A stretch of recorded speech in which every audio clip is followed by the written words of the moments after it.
Two men bought the exact same car, same dealership, same model, same month, but one of them paid $2,300 more for no reason he could see. No upgrades, no premium package, no special features, just one small mistake that quietly cost him thousands. And the crazy part? The dealership knew it would happen before he even sat down. Jason had done everything right. For weeks, he studied pricing websites. He compared dealership listings. He watched videos online. He even learned how invoice pricing worked so he wouldn't walk in blind like most buyers do. By the time he stepped into the dealership, he felt confident. For the first time, he believed he understood how the game worked. But what Jason didn't know was he only understood the part of the game the dealership wanted him to see. The sticker price on the car was $32,000. Jason already knew the dealer invoice was around $29,800. So when the salesman sat down, Jason made it clear he wasn't there to overpay. For nearly 2 hours, they went back and forth. The salesman disappeared to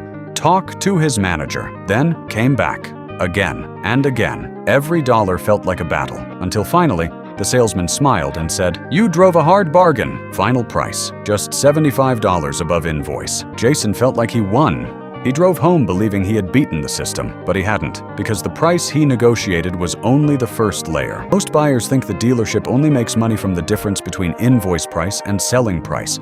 That's what everyone sees, but dealerships make money in ways customers never notice. After the car is sold, manufacturers often send money back to the dealer. That money is called dealer holdback, usually around 2 to 3% of the car's sticker price. On Jason's car, that meant the dealership could receive another $600 to $900 after he left. Money he never saw. Then there are factory incentives, volume bonuses, regional sales bonuses, inventory rebates, quiet payments from the manufacturer simply for moving cars.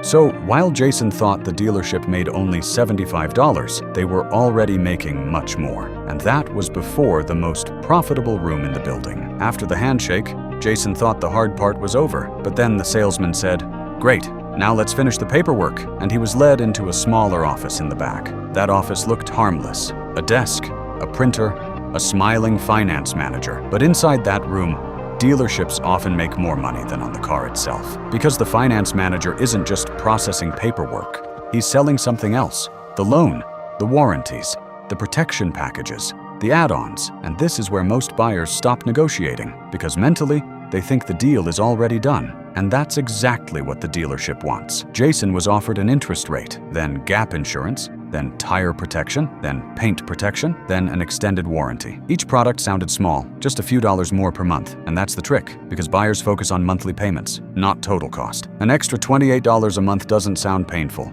but over 6 years, that can become thousands of dollars.